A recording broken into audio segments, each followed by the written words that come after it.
Welcome students. तो आज हम पढ़ेंगे प्रमेय संख्या 6.5 को हम स्टार्ट करते हैं। पहले इसका हम क्या पढ़ते हैं, स्टेटमेंट पढ़ते हैं। तो स्टेटमेंट इस तरह दे रखा है, यदि एक त्रिभुज का एक कोण, यानी ये दो त्रिभुज दे रखे हैं, अब इसके दोनों त्रिभुज के कोणों के, तो हम पढ़ेंगे प्रमेय संख्या 6.5। तो इसका स्टेटमेंट पढ़ लेते हैं। यदि एक त्रिभुज का एक कोण दूसरे त्रिभुज के एक कोण के बराबर हो, यानी हमें क्या दे रखे हैं, दो त्रिभुज दे रखे हैं, इसका ये वाला कोण और ये वाले त्रिभुज का ये वाले कोण क्या है, बराबर हैं। तो इन कोणों के अंतर्गत करने वाली भुजाएं यानी आने वाली भुजाएं क्या होती हैं, यानी इन कोणों के अंतर्गत आने वाली ये वाली भुजा और ये वाली भुजा और इस वाले कोण की ये वाली भुजा और ये वाली भुजा क्या होंगी, समान अनुपात में होंगी। समान अनुपात में मतलब समान अनुपात में होंगी। तो इनके त्रिभुज भी क्या होंगे, समरूप होते हैं। ऐसा मुझे क्या दे रखा है, इसमें स्टेटमेंट दे रखा है। तो लिख लेते हैं। सबसे पहले हमें क्या क्या दे रखा है, तो हमें सबसे पहले दे रखा है त्रिभुज ए बी सी व त्रिभुज डी ई एफ में दो चीज़ें दे रखी हैं।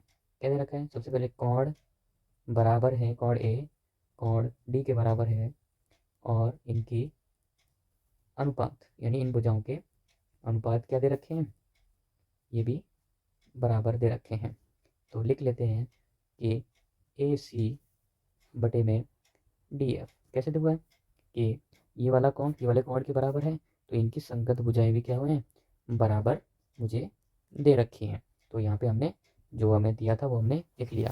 अब हमें क्या सिद्ध करना है, सिद्ध करना है कि ये त्रिभुज ए बी सी क्या होंगे, समरूप उनका किसके, डी ई एफ के।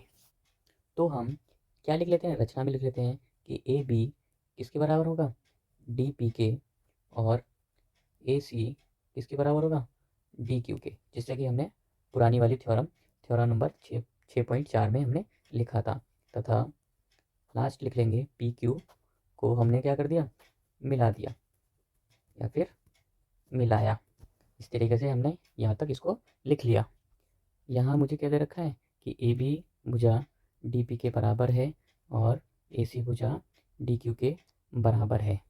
तो हम आगे करेंगे इसकी उपपत्ति, यानी जो हमें दे रखा है, यानी ये दिया है, यहीं से क्या करेंगे, हम इसको लिखना स्टार्ट करेंगे।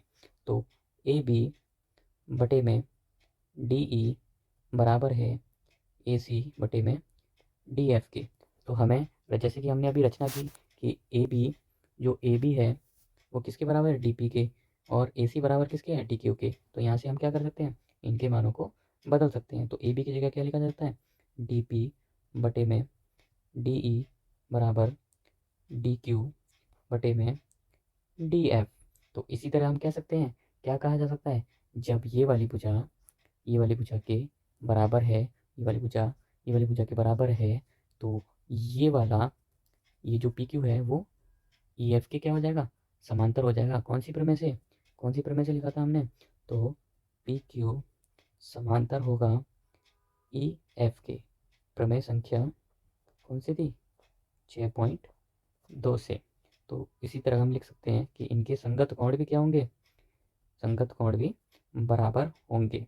तो पी ई बराबर ई तथा कोण क्यू बराबर एफ, दोनों संगत कोण भी क्या हो जाएंगे, ये वाले कोण दोनों क्या हो जाएंगे, यहाँ पे बराबर हो जाएंगे। तो लिख देते हैं यहाँ पे किसकी वजह से हुआ ये, संगत कोण की वजह से, संगत कोण। ठीक है। तो हम इसी तरह अब हम क्या दिखाएंगे कि ये वाला त्रिभुज और ये वाला त्रिभुज को क्या बताएंगे, सर्वांग सम बताएंगे। क्या बताएंगे, सर्वांग सम बताएंगे।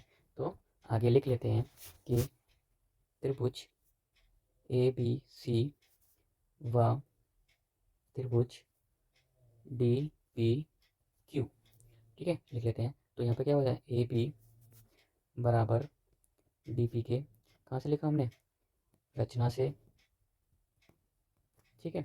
और ए सी बराबर डी क्यू के, कहाँ से लिखा हमने, ये भी रचना से लिखा। और यहाँ पे क्या हो जाएगा, यहाँ पे हो जाएगा कोण ए कोण डी के बराबर हो जाएगा। ये हमें क्या हुआ है, ये हमें दिया है। जो कि कहाँ पे दे रखा है, ये चीज़ यहाँ पे दे रखा है, कोण बराबर हो। तो यहाँ पे देखना, तो यहाँ पे क्या हो रहा है, कौन सी वाली नियम लग रहा है यहाँ पे नियम लग रहा है कि SAS यानी साइड साइड एंगल बोल सकते हैं, या फिर साइड एंगल, साइड वाला नियम यहाँ पे लागू हो रहा है। तो हम लिख देते हैं। तो इसी प्रकार क्या हो जाएगा, त्रिभुज ABC सर्वांग सम हो जाएगा त्रिभुज DPQK। ठीक है, कौन सी प्रॉपर्टी से, प्रॉपर्टी SAS से क्या हो जाएगा, ये सर्वांग सम हो जाएगा। इसी तरह आगे लिख लेते हैं खींच के लाइन खींच के। अब जो हम क्या लिखना है कि त्रिभुज ABC व त्रिभुज DEF में, यानी अब हम क्या लेंगे, ये बड़े वाले त्रिभुज लेंगे, ये वाला त्रिभुज और एक ये वाला त्रिभुज। इसके कोणों को हमें क्या करना है, बराबर करना है, और इसको क्या बताना है, समानुपात नहीं, समरूप बताना है। इन दोनों त्रिभुजों को क्या बताना है, समरूप बताना है। तो समरूप बताने के लिए लिख लिया हमने। तो यहाँ पे हमें कोण A बराबर कोण D, ये हमें दिया हुआ है, पहले से ही दिया है। ठीक है, और यहाँ लिखेंगे कोण B बराबर कोण P और कोण E लिखेंगे। ऐसा कैसे लिखा, क्योंकि हमने क्या कर दिया, इनके संगत कोण, कौन से कोण, संगत कोण, यानी ये वाला कोण, पहले ये वाला कोण को बराबर बता दिया। अब ये वाले त्रिभुज और ये वाले त्रिभुज को हमने क्या बता दिया, सर्वांग संबंध बता दिया।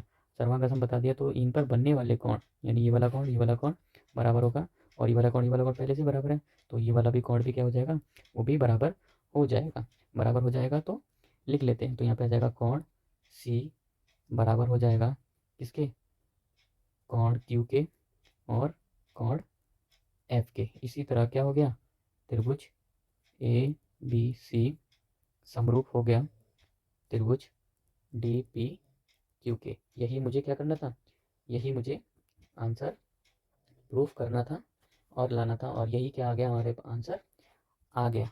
तो इसी तरह का क्या होता है, ये हमारी प्रमेय का लास्ट प्रूफ, यानी यह लास्ट सिद्ध हल होता है।